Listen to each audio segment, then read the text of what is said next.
Good day, everybody, and welcome to another edition of the Military and Foreign Affairs Network. I am your host, the voice of reason. In today's episode, well, you can guess where we are at today by the view on the map. Now, first, what I want to discuss is essentially might makes right. Might makes right. I mean, does it? Does it really? I mean, yeah, at the end of the day, it does. We, as humans, are an inherently aggressive species. I've said this before. Going back to when we were digging out of caves and residing in caves and hunter-gatherers, we are a violent species. We have formed clans and extended families that have attacked each other over a deer carcass. We have extended into city-states and then eventually nation-states. And the one common denominator is that we have always gone to war with each other. Small-scale clans of 25 to 100 people, and nation states numbering in the hundreds of millions. It does not matter. But whoever has the most powerful capacity for violence at the end of the day is going to win. And in doing so, history will be written by that winner. Now, we are obviously looking at the map of Iran. We want to kind of zoom in on just where the U.S. military launched its attack against the Fodor uranium enrichment site. Now, the question is, a lot of people are asking, was this successful? And the short answer is we don't know. We don't know. The United States has a very, very unique capability in which it can attack sites such as these with the system. The GBU-57, essentially a 30,000-pound bomb that is encased in essentially armor. It is a bomb made out of high-grade armor that is designed to penetrate deep inside of the earth and supposedly destroy deep underground bunker complexes. Now you can see down here at the bottom, it says penetration. 60 meters of 5,000 psi concrete, 8 meters of 10,000 psi concrete, and 40 meters of moderately hard rock. And here's another better picture of kind of size and scope of this weapon system that was used. Now, from the before and after photographs, this obviously is a before photograph. And you can see the 4 known entry points to this facility. If you were to go to facilities such as Raven Rock, Site R in the United States, Pennsylvania, Maryland border area, if you were to go to Cheyenne Mountain and other hardened facilities the United States has, these are very, very similar sites in terms of entry points and how they're laid out. And you can see here there's 2 entry, exit, and then further down there is to the southwest entry and exit points. And in all probability there are man entrance points and possibly semi-dug out points that one would have the ability to even possibly move larger equipment out of in case of an attack. But we do know from the photographs at least these 4 entry points were collapsed.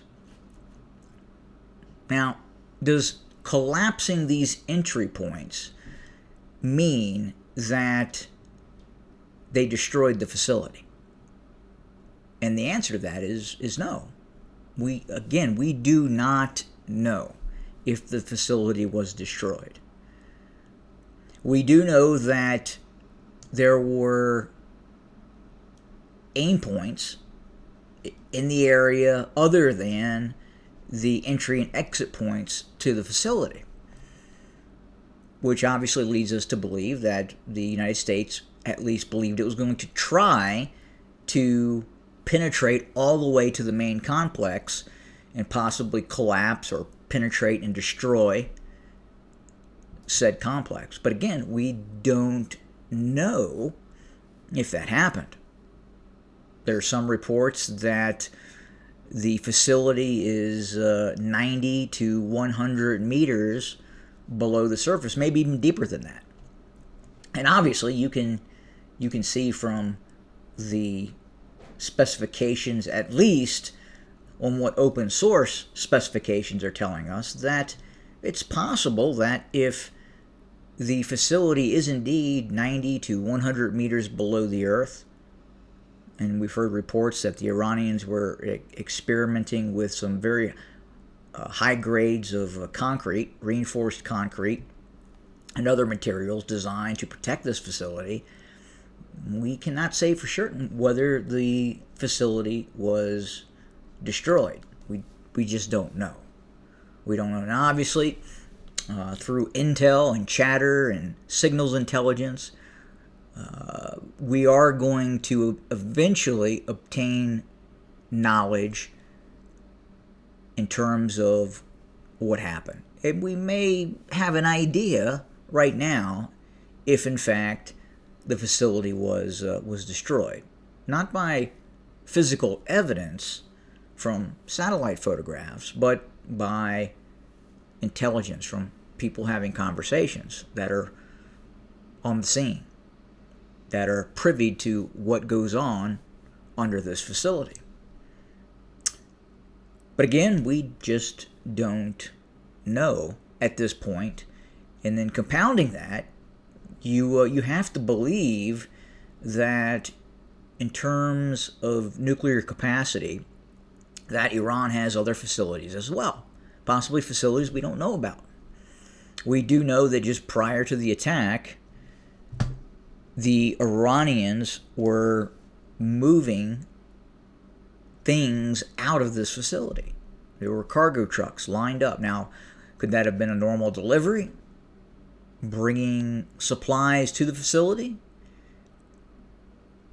Possibly with the understanding that they knew the entry and exit points were going to be destroyed and they wanted to get necessary supplies into the facility. Again, we just don't know. This is all speculation. But what we do know is Iran does have other facilities. This facility in question was originally an Iranian Revolutionary Guard missile base. And Iran has multiple missile bases with similar capacity and design in terms of force protection, protecting whatever was being stored at said site. Iran is a very, very mountainous nation state. I mean, obviously you have the central mountains, but you have deeper mountains as well. Mountains in areas that are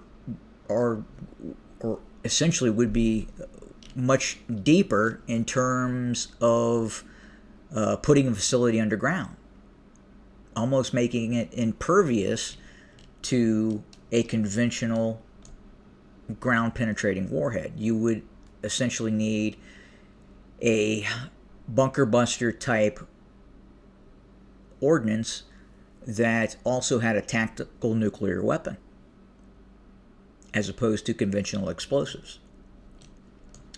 again, these are the kind of the mountains we're looking at right now. And again, some of these are larger and deeper, and at the same time, it's a little bit more difficult to get perspective on some of those southern mountains because there's no foliage. You get more perspective in terms of satellite photographs on some of these mountains that run along the Caspian Sea. But again, Iran's a big country, mountainous country. You have to wonder, in terms of capability reduction, how much success has the United States done thus far? Look, where there is a will, there is a way. And what has happened over the course of the last several days, Iran is now going to come out, or has come out, and basically say, yep, we are researching a nuclear weapon and we are not going to stop. So the cat is out of the bag. Iran is looking to develop a nuclear weapon.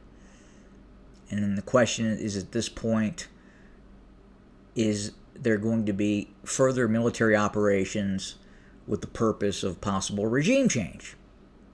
Obviously, if you change the political situation, you change the body politic, you change command and control, and if there is a new set of leaders who wish not to pursue nuclear weapons, then obviously that may not happen. But again, back to might makes right.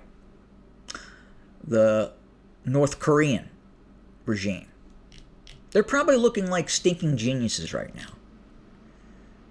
They're probably looking like stinking geniuses. They're probably saying to themselves, yep, see? And it is. It's fundamentally true. I mean, if you look at the sheer hypocrisy, I mean, we can argue that is Iran a state sponsor of terror? Is the Iranian government counter to Western governance? Yeah, probably, absolutely. But at the end of the day, Israel has a nuclear weapon. What gives Israel the right to have a nuclear weapon and not Iran? Well, it's a very simple answer. Might makes right. Israel, with its military capacity, is a stronger nation state in terms of military power. It is using that power to say to Iran, no, we're going to disallow you to have that nuclear bomb. Just like if we go back 10,000 years ago, and one clan has a giant and the other clan does not, the clan with the giant is going to retrieve the deer carcass and is going to eat, while the other clan goes hungry. It has always been this way. And it will probably always be this way. We're humans. This is what we do. So the real question right now is what's next, and is Iran going to attempt to shut down the Strait of Hormuz? There's talk about it. Obviously, there's been chatter about the Iranian parliament declaring that it is giving its approval to shut down the Strait of Hormuz.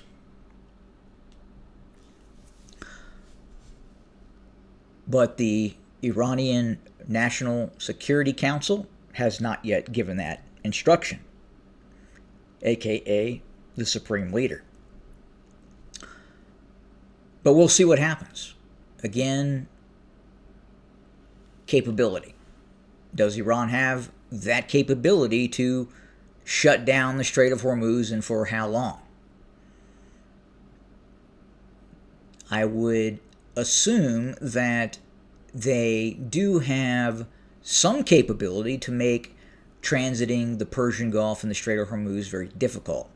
Now, how long that will be the case, it's difficult to say. Obviously, if Iran attempts to do that, the full weight and power of the U.S. military is going to attempt to prevent Iran from doing that. Now, if you look at what occurred with the Houthis in Yemen, the Houthis had less capability, much less capability than the Iranians in terms of their ability to shut down traffic through the Red Sea. But they were able to do that until mass U.S. intervention.